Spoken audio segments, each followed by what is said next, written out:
ओम नमः शिवाय। हर हर महादेव शंभु। या देवी सर्वभूतेषु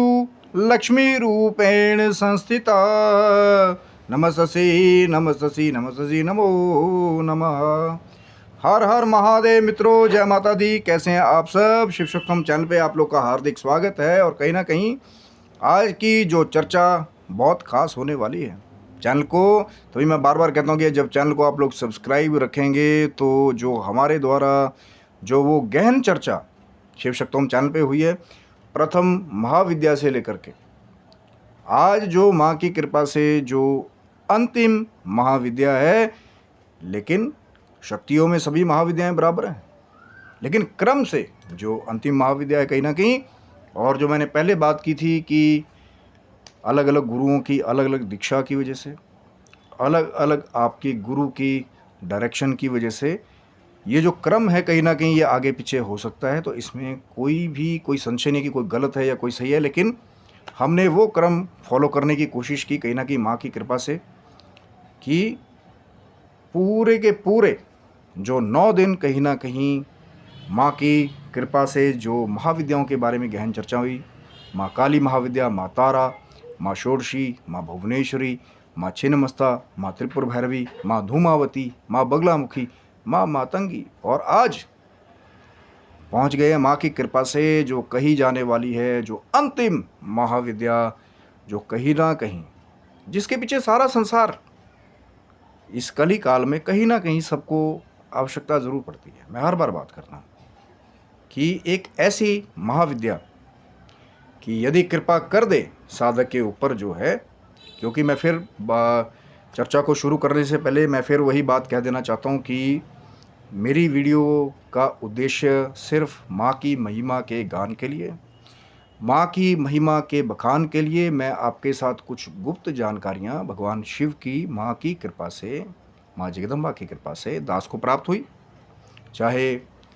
कुछ गुप्त जानकारियाँ अलग अलग शास्त्रों से मिलती है, कुछ दिव्य ग्रंथों से मिलती है, कुछ वो जो सिद्ध साधक हैं या कहीं ना कहीं वो जो महान विभूतियाँ हैं, जो विद्वान कहीं ना कहीं जिनका जीवन साधनाओं को समर्पित है, कई बार उनके चरण कमलों की सेवा की रज से फलस्वरूप जो है कुछ दिव्य जानकारियाँ प्राप्त होती हैं। और हो सकता है शायद मुझे बिल्कुल ही कुछ ना पता हो, शायद मुझे कम पता हो, लेकिन मेरी कोशिश यही थी कि जो भी मेरे पास है कहीं ना कहीं कि मैं आपको वो पूरी जानकारी देने की कोशिश करूं। हो सकता है जानकारी कम रह जाए, हरि अनंत हरि कथा अनंता, लेकिन दास की कोशिश पूरे 9 जो ये नवरात्रि का प्रारूप होकर के गया है, मेरी कहीं ना कहीं यही कोशिश रही कि जो भी जानकारी मेरे पास है वो मैं आपको देने की कोशिश करूं। और ये जो 10वीं महाविद्या है कहीं ना कहीं जो कही गई है माँ कमला महाविद्या, और कहीं ना कहीं इसी महाविद्या को जो है, जो ये माँ लक्ष्मी का तांत्रिक स्वरूप कहीं ना कहीं कहा जाता है, ये धन को, ऐश्वर्य को, कौन से वाला धन, कौन से वाला ऐश्वर्य, जो गुप्त धन है कहीं ना कहीं वो ज़्यादातर साधकों को देने का काम करती है। कि माँ की आराधना पूजना की जो कुछ गुप्त धन है गड़े हुए पृथ्वी के नीचे, कि अब किसी को पता लगे कि कोई गरीब था और किसी दिव्य माँ की सेवा से उसको स्वप्न कोई आया कि बेटा यहाँ से 50 कोस दूर जा कर के जगह के नीचे आप खुदाई कीजिए और फिर आपको कुछ वहाँ मिलेगा। अब वो भी अगले दिन जैसे स्वप्न देखा था, अब हो सकता है एक दैवीय स्वप्न हो, ये भी अलग अलग चर्चाएं हैं। तो फिर कहीं ना कहीं जो वो स्वप्न देखा था, तो अगले दिन जब वो साधक असलियत में वहाँ जाता है जहाँ वो जगह स्वप्न में बताई गई थी, फिर वहाँ खुदाई करे या माँ का नाम लेकर के जैसी डायरेक्शन दी गई थी उसको फॉलो करे, तो हो सकता है कि कई बार बड़े बड़े साधकों को ये जो गड़ा हुआ धन ही है ये अरबोपति करोड़पति रातों रात बना देता है। जैसे कुछ खनिज जो है पृथ्वी के नीचे हैं, या कोई गड़ा हुआ सोना, कोई ऐसा घड़ा, बहुत पुराने लोग पहले किया करते थे ना, पहले ज़माने में वो बैंक्स के सेफ्टी लॉकर्स नहीं हुआ करते थे, तो कई बार लोग क्या करते थे कि वो जो कहीं ना कहीं सोने की मुद्राएं हैं या गहने हैं, तो उनको जैसे किसी घड़े में बंद करके फिर उसको दबा दिया जाता था, और कहीं ना कहीं गड़े हुए धन से जुड़ी हुई ये जो माँ कमला का जो प्रारूप है, कहीं ना कहीं कई बार कुछ ऐसे भी साधक हैं कि उनके ऊपर ये कृपा भी हो जाती है। मैं यहाँ से किसी को कोई तंत्र दीक्षा मंत्र दीक्षा नहीं दे रहा हूँ। मैं फिर वही बात कर रहा हूँ, सिर्फ जानकारी के लिए मैं आपको ये चीज़ें बता रहा हूँ, क्योंकि यदि किसी को वाकई में ही प्राप्त हो जाए तो वो लोग इस राज को बहुत कम बताते हैं कि वो जाके मीडिया पे चैनल पे जाए कि हाँ जी माँ मेरे को सपने में रात में आई थी, माँ ने मुझे ये बताया, मैं रोज़ सोना निकाल रहा हूँ वहाँ से। तो क्या दुनिया वाले उसको छोड़ेंगे? लेकिन ये गुप्त साधनाएं हैं, ये महाविद्याएं हैं। अब वो जो धन कहीं ना कहीं अगर माँ आपको चाहे गुप्त रूप से दे रही है, कोई खनिज जैसा आपको मिल गया कि जिसकी मार्केट में बहुत वैल्यू हो, तो उसका लोक कल्याण के लिए भी कहीं ना कहीं आप लोग प्रयोग कर सकते हैं। अब एक विवरण कहीं ना कहीं मुझे किसी ऐसी जगह भी प्राप्त हुआ था कि कोई एक ऐसे संत भी थे कि वो कहते थे कि कोई उनके पास जाता था तो वो जैसे बताएंगे कि वहाँ जाओ 20 कोस दूर खोदो, तो कई बार कहते हैं कि वहाँ जो साधक जाते थे, जो लगता था उनको कि कई दिन से सेवा कर रहे हैं, तो कई बार उनको सोने के बिस्कुट भी वहाँ पे मिलते थे। अब वो कौन सी जगह नहीं है, हर एक चीज़ बताने की जो है वो नहीं है। बहुत सारे ऐसे दिव्य संत हैं हिमालय के अंदर भी जिनके पास ऐसी ऐसी सिद्धियाँ हैं, लेकिन कहीं ना कहीं उनका उद्देश्य जब वो वैराग्य की तरफ चले गए तो ये चीज़ें कई बार सोना पैसा धन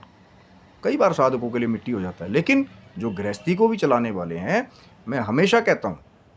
कि बिना माँ लक्ष्मी की कृपा के अपनी गृहस्थी को चला पाना असंभव जैसा है। और सिद्ध सन्यासियों को भिक्षाटन तो करना पड़ता है ना। कई बार जो है, मैं उनकी बात नहीं कर रहा हूँ जो वो दिव्य वो जो हिमालय में बैठे हैं, जिन्होंने भूख प्यास के ऊपर निद्रा के ऊपर ही विजय पा ली है। जो लोग जिनको ऑर्डर लगाया भगवान शिव ने, माँ जगदम्बा ने, कि जाओ लोगों के बीच में ज्ञान का प्रचार करो, तो भिक्षाटन के बहाने से वो लोग जाते हैं। तो वहाँ भी माँ लक्ष्मी का प्रारूप तो फिर कहीं ना कहीं माँ की कृपा तो चाहिए। चाहे साधक हैं, चाहे सन्यासी है, सिद्ध है, नाथ हैं, अघोरी हैं, कई बार जो है वो ये माँ की कृपा से ही वो क्रियान्वित होते हैं कि कुछ सेवा आपने उनकी की, तो कुछ जो दिव्य तपस्याएं विद्याएं जो ये महाविद्याओं का प्रारूप है। लेकिन मैं हर बार वही बात करता हूँ, और आज कहीं ना कहीं इस अंतम महाविद्या के एपिसोड में भी आगे भी माँ की चर्चाएं चलती रहेंगी। ये नहीं कि आज हम कोई अंतिम एपिसोड बना रहे हैं, ये तो कहीं ना कहीं एक शुरुआत जैसा है कि जैसे ही ये जो महाविद्याओं का प्रारूप है, इनकी जब सम्मिलित कृपा हो जाती है तो फिर कई बार जो नया मार्ग है साधना का, कृपा का, शक्ति का, वो भी शुरू हो जाता है कि आगे से आगे कोई ऐसा दिव्य संत, कोई ऐसा मार्ग आपको मिल जाए कि आप भी उन्नति की ओर अपने आप ही, अब आपको पता लगे कि हाँ अभी हमने साधनाओं का प्रारूप पूरा किया, माँ की ऐसी कृपा होगी, कोई ऐसा आपको मिल गया कि जिसने कोई अच्छी अपॉर्चुनिटी आपको दे दी, कहीं बड़ी जगह से ऑफर आपको आ गया। या जैसे वो जो गड़े धन की मैं बात बता रहा हूँ कि किसी ने आपको बताया कि महाराज ऐसी ऐसी आपकी पुरानी प्रॉपर्टी थी, आप जाकर उसको प्राप्त करो, और आज तक कई सालों तक वो मिला नहीं है आपको। लेकिन फिर पता लगता है कि पता नहीं वो कौन था, नहीं था, जिसने वो कहीं ना कहीं संदेश पहुंचाया कि आपकी पुरानी प्रॉपर्टी है, या आपका पुराना धन कहीं ना कहीं पड़ा हुआ है, या मेरे पास आपका धन पड़ा हुआ है, मेरे पास आपकी धरोहर पड़ी हुई है। क्योंकि जब कृपा होगी माँ कमला की, जो माँ लक्ष्मी का ये स्वरूप है, तो फिर धन ही धन की ऐश्वर्य, कई बार जो वर्षा है ना धन की ऐश्वर्य की, वो अकस्मात ही सब जगह से होने लग जाती है कि वो चीज़ें भी आपको मिलने लग जाएं जिनके बारे में कभी आपने सुना नहीं कि जी हमारी बहुत पुरानी बुज़ुर्गों की कोई संपत्ति है, कोई घर जो है बंद पड़ा हुआ है, और वहाँ पे आप लोग गए तो देखा कि वहाँ पे कोई पुराना संदूक था, कोई ऐसी जो जगह जो है आपको पुरानी मिल गई है। क्योंकि कई बार ऐसा होता है कि बहुत पुराने घर कई बार होते हैं बहुत सालों से बंद पड़े रहते हैं कि हाँ भाई उनकी ज़मीन है, कोई जा नहीं रहा वहाँ पे, या बाहर से ताला लगा हुआ है, और फिर पता लगे कि आपके ऊपर कृपा हो जाए, आप उस पुराने घर में जाएं, कोई पुराना संदूक खोलें, कोई पुरानी जगह खोलें, और आपको कुछ ऐसा मिल जाए कि जिससे आपका जीवन ही जो है वो बदल जाए। कि कहाँ तो तंगी में दिन काट रहे थे, आप पता नहीं क्यों अकस्मात इच्छा हो गई, माँ की पूजा कर रहे थे, माँ का भजन कर रहे थे, माँ की साधना कर रहे थे, और ऐसे ही मन में इच्छा आई कि चलो यार अपने गाँव जा कर के आते हैं। हो सकता है कहीं बाहर दूर शहर में रह रहे थे, वहाँ तंगी में रह रहे थे, और जैसे ही घर गए वो पुराने घर में कोई जगह ऐसी मिल गई, कोई संदूक ऐसा मिल गया, कोई दराज ऐसा मिल गया कि जिसमें फिर आपको माँ कमला की ऐसी कृपा प्राप्त हुई कि फिर आपके जो दिन हैं कहते हैं वही बदल गए। जब माँ की कृपाएं हो जाती हैं, तो मैं हर बार कहता हूँ ये महाविद्याएं हैं, और महाशक्तियाँ हैं, महाकृपाएँ हैं, लेकिन महासावधानियाँ हमेशा जुड़ी हुई हैं। अब मैं सिर्फ पूरे वीडियो में आपको अच्छा अच्छा फल बता करके कि धन प्राप्ति हो जाएगी, गड़ा हुआ धन मिल जाएगा, आप लग जाओ उस चीज़ को करने। तभी तो मैंने कहा था ना कि जानकारी के लिए, माँ की महिमा के गान के लिए, कि माँ का एक ऐसा प्रारूप भी है, कि माँ कमला का एक ऐसा स्वरूप भी है, जब कृपा कर दे साधक के ऊपर तो गुप्त तरीके से भी कई बार धन की प्राप्ति जो है वो हो जाती है। लेकिन ये महाविद्या है प्यारे, और महासाधनाओं के साथ में महाचेतावनियाँ भी छिपी हुई। क्योंकि वैसे तो माँ का स्वरूप सौम्य कहा गया, माँ कमला का, लेकिन फिर भी 10 महाविद्याएं हैं। और कई बार जो अंतिम पड़ाव हमारी महाविद्या का होता है, जो मैंने पहले कहा था कि कुछ ऐसे भी साधक हैं जो 10 महाविद्याओं की चाहे थोड़ी थोड़ी पूजा अर्चना करने की कोशिश करते हैं, जब वो फिर 10वें पड़ाव के ऊपर या आखिरी महाविद्या के ऊपर आते हैं क्रम से, तो फिर कई बार जो है वो अंतिम परीक्षा का वो जो पड़ाव होता है कहीं ना कहीं, तो जैसी माँ की कृपा रहेगी वैसे ही वो साधक सफल हो पाते हैं। लेकिन हर बार कहता हूँ, बच्चा बन करके जाओगे तो माँ की कृपा जो है आपके ऊपर हो जाएगी। लेकिन अगर साधक बन करके जाओगे कि हम तो बहुत बड़े साधक हैं, हमने बहुत बड़ी साधना कर ली, तपस्या कर ली, सिद्धि करने जा रहे हैं, हमने तो जी तंत्र को जो है घोल के पी लिया, हम तो किसी को कुछ भी कर दें, हमारा तो वर्चस्व ही सब जगह है। लेकिन हम लोग भूल जाते हैं कि पहले वो हैं जिन्होंने इन महाविद्याओं के प्रारूप को दिया, भगवान शिव की कृपा हुई, तब कहीं ना कहीं ये महाशक्तियों के साथ आपका समावेश होता है। जानकारी ही प्राप्त नहीं होती। फिर जानकारी प्राप्त होगी तो साधन नहीं बनेगा कि भैया अब अपना कामकाज देखें कि अब इन चीज़ों में लग जाएं, साधनों में। फिर समय प्राप्त नहीं होगा। फिर जब भगवान शिव की माँ की कृपा हुई तो समय भी प्राप्त हो गया, साधनाएं भी शुरू होगी, इच्छा भी जागृत होगी कि भैया माँ का पूजन करना है, आराधन करना है। मैं सात्विक लोगों की बात कर रहा हूँ, मैं वो जो दूसरे कुछ वामाचार की टेक्निक्स हैं या कुछ दूसरे तांत्रिक मार्ग हैं जिनका उद्देश्य कुछ और है, मैं उनके बारे में बिल्कुल बात नहीं कर रहा हूँ। मैं आज उन भक्तों की बात कर रहा हूँ जिनके मन में श्रद्धा है, भाव है, लेकिन कई बार कुछ गलत धारणाएं, वो जो कुछ दूसरे लोग बैठे हुए हैं अपनी तरफ से जानकारी में मिलावट कर करके लोगों को डरा डरा करके महाविद्याओं के नाम पर जो एक गलत भ्रांति को उत्पन्न करते हैं, उसको कहीं ना कहीं क्लियर करने की मेरी कोशिश है कि जो माँ के 10 महाविद्याओं के प्रारूप हैं, इनका कहीं ना कहीं प्रकटे ही माँ भगवती ने जो है वो भक्तों के कल्याण करने के लिए किया है। इसका बहुत बड़ा उद्देश्य लोक कल्याण से जुड़ा हुआ भी है कि जो शक्तियाँ हैं दिव्य, कहीं ना कहीं जब देखें कोई असहाय है, कोई निर्बल है, या किसी के पास, अब आपके ऊपर माँ कमला की कृपा होगी, किसी के पास धन का अभाव है,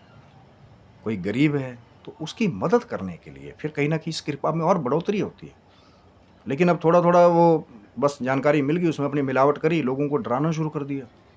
अब उन लोगों के बेचारे, जिन लोगों के मन में श्रद्धा भी है, वो भी यार 10 महाविद्याओं की साधनाएं तो तांत्रिक साधनाएं होती होंगी, गलती करते होंगे, मारन मोहन वशीकरण चाट नहीं चलता होगा। क्योंकि कहीं ना कहीं वो जानकारियाँ जो है, जानकारी सबसे पहले देखो, आपकी एक चीज़ है, चाहे आप साधक हैं, चाहे सिद्ध हैं, चाहे भक्त हैं, कि सबसे पहले मैंने पहले भी कहा था कि प्रारूप को जान लेना बहुत ज़रूरी है प्यारे। किसकी साधनाएं कर रहे हैं, उनका स्वरूप क्या है, मंत्रोच्चार क्या है, विधि क्या है, अगर आप साधनाएं करने जा रहे हैं तो क्या नियम रहेगा, ब्रह्मचार्य का पालन करना है, आसन शुद्धि रहेगी, क्या खाना है, नहीं खाना है, कितने बजे साधनाओं का क्या प्रारूप सबसे ज़्यादा होता है, क्या जो भयंकर कुछ, जब आप इंटरनेट पे जाओगे आप ढूंढोगे कि महाविद्याओं के कुछ डरावने एक्सपीरियंसेस भी लोगों के हैं जब वो गुप्त रूप से साधनाएं कर रहे थे। क्योंकि उसमें थोड़ी थोड़ी त्रुटियां कहीं ना कहीं आप उन वीडियोस में भी देखेंगे कि बहुत बड़े लेवल पे कई बार जो है आप साधनाएं कुछ ऐसे कर रहे हो कि बहुत उग्र रूप से कई बार जो है आप अपने आप को, वो जो कहीं ना कहीं वामाचार की दूसरी टेक्निक्स हैं उसको करने की कोशिश करते हैं कई बार, तो उनके साथ वो एक्सपीरियंसेस ज़्यादा होते हैं। लेकिन जिन्होंने पहले ही माँ की क्षमा मांग ली कि माँ कमला आपका स्वरूप बड़ा सौम्य है, बड़ा सुंदर है, माँ हम आपके भक्ति के लिए, आपकी कृपा प्राप्त करने के लिए कहीं ना कहीं हम आपका ध्यान पूजन आराधन कर रहे हैं। अभी वीडियो के अंत में मैं आपको माँ का वो दिव्य मंत्र भी दे करके जाऊँगा कहीं ना कहीं, जिसके द्वारा आप माँ का सिर्फ ध्यान, माँ की कृपा, माँ को प्रणाम करें कि माँ आप हमारे घर पे कृपा बना के रखिए कि हमारे घर में कभी कोई अभाव ना रहे, और इसी शक्ति के द्वारा हम कल को लोक कल्याण भी करें। मुझे तो मिले ही, लेकिन अगर मैं किसी असहाय को देखूं, किसी गरीब को देखूं,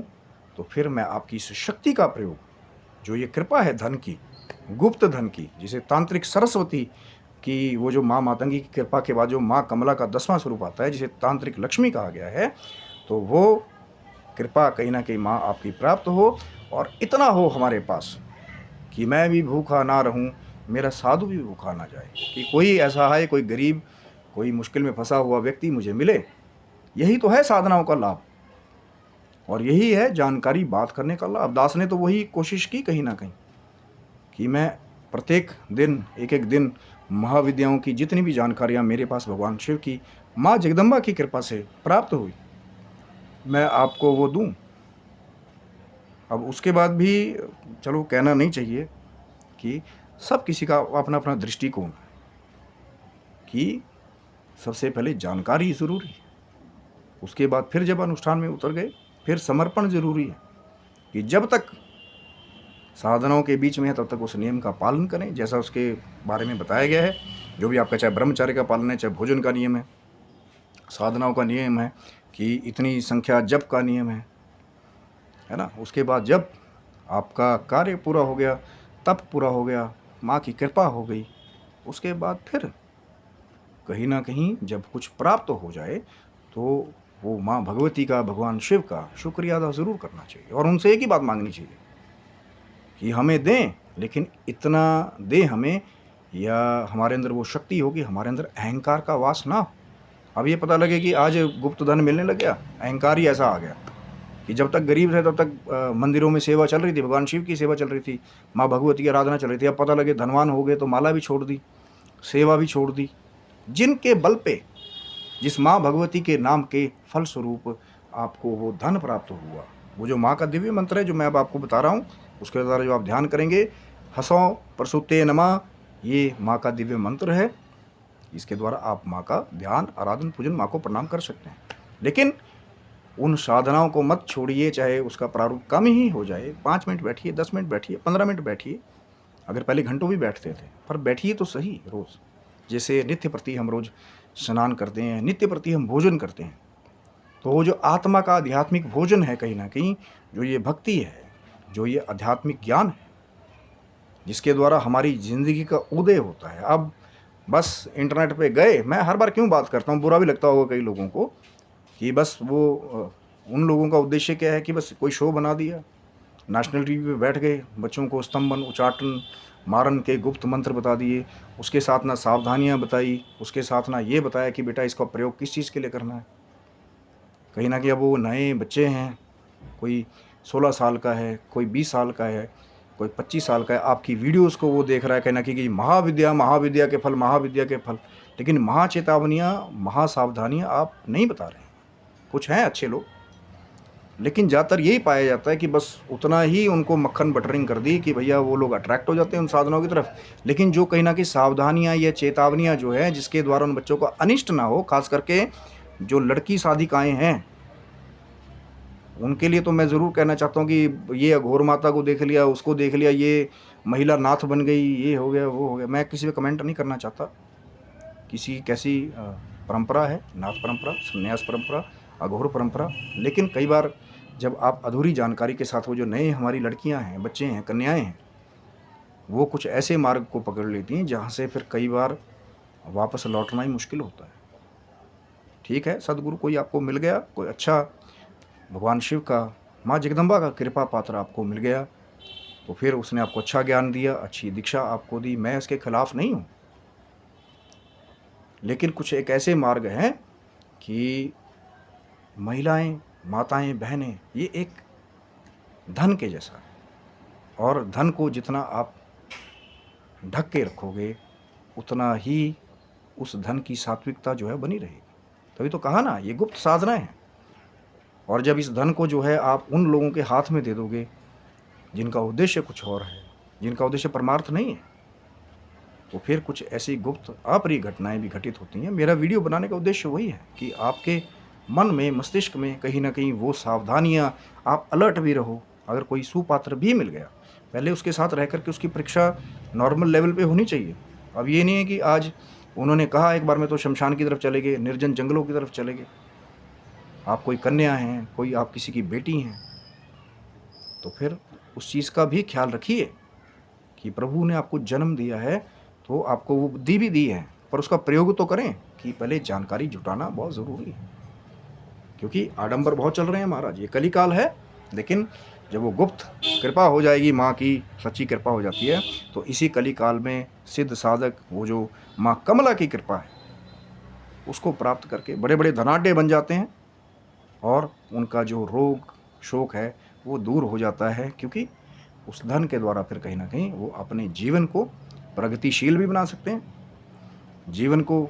फलदायी भी बना सकते हैं, और कहीं ना कहीं इसी के द्वारा यदि गलत उद्देश्य के द्वारा उसका प्रयोग करेंगे माँ भगवती की शक्तियों का, तो अपने जीवन को दुखदायी भी बना सकते हैं और अपने ही पतन का स्वयं कारण भी खुद ही बना सकते हैं। तो ये थी मित्रों चर्चाएं 10 महाविद्याओं के बारे में। जो बाकी भी महाविद्याओं के बारे में हमने चर्चा की है, शिव शक्तोम चैनल पर जाकर के आप चैनल को सब्सक्राइब करके वो जानकारियाँ जो कहीं ना कहीं हमने कोशिश की है, मैंने अपनी अल्प बुद्धि के द्वारा, मैंने अपनी पापी बुद्धि के द्वारा, कहीं ना कहीं मैं ऐसे कोई क्लेम ही नहीं करता मैं बहुत बड़ा कोई सिद्ध सन्यासी साधक या कोई बहुत बड़ा कोई हम गुरु बन गए या हम किसी को बैठे बैठे पलटा देते हैं, हम जी महाविद्याओं के स्पेशलिस्ट हैं। पर इस पापी के ऊपर, अल्प बुद्धि के ऊपर भगवान शिव की, माँ जगदम्बा की जो कृपा हुई कि कुछ समाज को अच्छा दिया जाए। ज़रूरी नहीं है कि वो चैनल बना लिया फिर वहाँ पे दूसरा काम चले वहाँ पे, या लोगों को आप जो है गलत चीज़ों के लिए अट्रैक्ट करो। हाँ, मुझे फ़ोन कीजिए, मैं आपका सब कुछ कर देता हूँ, एक रात में कर दूंगा मैं। और उद्देश्य भी नहीं पता किया कि जो फ़ोन करने वाला है वो किस उद्देश्य से फ़ोन कर रहा है, क्या वो सुपात्र है कि नहीं है, क्या वो कुपात्र है, क्या कल को उन्हीं शक्तियों को दुरुपयोग करेगा नहीं करेगा। इसी चीज़ की तो मैं बात कर रहा था कि जो असली गुरु हैं, जो बिरले बिरले हैं, पहले वो साधक की परीक्षा करते हैं।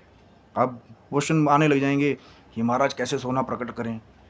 कैसे किसी को वशीकरण कर लें, कैसे किसी का ये कर दें वो कर दें।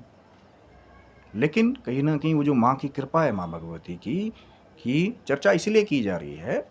कि माँ को प्रणाम करेंगे, माँ का आशीर्वाद प्राप्त करेंगे, तो हो सकता है कि उसकी आवश्यकता ही ना पड़े, या आपको किसी ऐसे के बाद जाकर के क्रियाएं करवानी पड़े जिसको आप कभी जानते ही नहीं। अब पता लगे एक बार फंस गए, अब धीरे धीरे करके वो आपको डरा भी रहा है कि नहीं अब नहीं मेरे साथ दोगे तो मैं ये क्रिया कर दूंगा, मैं 10 महाविद्याओं का स्पेशलिस्ट हूँ, मैं बैठे बैठे पलटा देता हूँ, फिर डर के मारे और लगे देने। तो इन चीज़ों से बच के रहिए, माँ का ध्यान करें। देने वाला वो भगवान शिव की कृपा का स्वरूप है, देने वाली वो माँ भगवती का स्वरूप है, और कोई देने वाला नहीं है। ये जितने लोग नीचे बैठ के क्लेम करते हैं ना, किसके नाम की खा रहे हैं? पहले भगवान शिव की चाहे अघोर साधना है, चाहे नाथ पंथ में साधना है, चाहे संन्यास साधना है, चाहे सात्विक साधना है, पहले भगवान शिव की साधना की कृपा होगी। माँ की ये जो महाशक्तियाँ हैं, 10 महाविद्याओं का प्रारूप है, जानकारी मिल गई, कोई दिव्य गुरु भी मिल गया माँ की कृपा से, आपके अंदर वो इच्छा शक्ति भी पैदा हो गई, तब आगे मार्ग पड़ा। अब आप बैठे हो, आप माँ को ही भूल जाओ कि जी हम कर देते हैं सब कुछ। करने वाली वो माँ है, वो जगदम्बा है, भगवान शिव है। और दास को मैंने तभी तो कहा ना, भगवान शिव की कृपा से, माँ जगदम्बा की कृपा से जानकारियाँ प्राप्त हुई। जो मेरे पास था मैंने आपको दे दिया। मेरा उद्देश्य कुछ और है। मेरा उद्देश्य बिल्कुल किसी को भी यहाँ से कोई मैं वो बड़ी बड़ी वो अपना क्लेमिंग करके मैं फिर जी उनको बुलाऊं कि मेरी दीक्षा ले लो, आओ ये करो, मुझे इतने पैसे दे दो, नहीं। लेकिन मैं कई बार क्यों मैं बोलता हूँ कि मैंने चैनल पर लिंक्स क्यों बनाया प्राइवेट, कई बार कुछ ऐसी कॉन्फिडेंशियल इन्फॉर्मेशन भी होती है कि उसको मैं ओपन कमेंट बॉक्स में सबके साथ शेयर नहीं कर सकता। मुझे लगेगा कोई सुपात्र है, मुझे लगेगा उसकी ट्रू आइडेंटिटी है, मुझे लगेगा कि वो उस जानकारी का अच्छा प्रयोग करेगा लोक कल्याण के लिए, तब उसको दिया जाता है। इसलिए मैंने वो लिंक्स प्राइवेटली बनाए हुए। कई बार लोग आते हैं कमेंट्स करते हैं कि अब सोचते हैं ओपन कमेंट बॉक्स में सब कुछ बता दूंगा। नहीं, ये गुप्त महासाधनाएँ हैं और कुछ गुप्त क्रियाएँ हैं, कुछ गुप्त कृपाएँ हैं।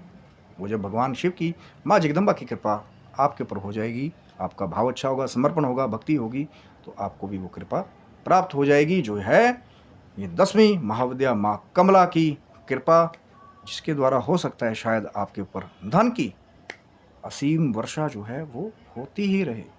होती ही रहे और होती ही रहे। तो ये था मित्रों वीडियो, कहीं ना कहीं चर्चा करने की हमने दोस्तों मानने की कोशिश की। आशा करता हूँ वीडियो और वो जो सीरीज़ कहीं ना कहीं चल रही थी वो आपको अच्छी लगेगी। तो आप स्वस्थ रहें, मस्त रहें, भगवान शिव की, माँ जगदम्बा की कृपा आपके ऊपर बनी रहे। तब तक के लिए हर हर महादेव शंभू। जय माता दी मित्रों आप सबको।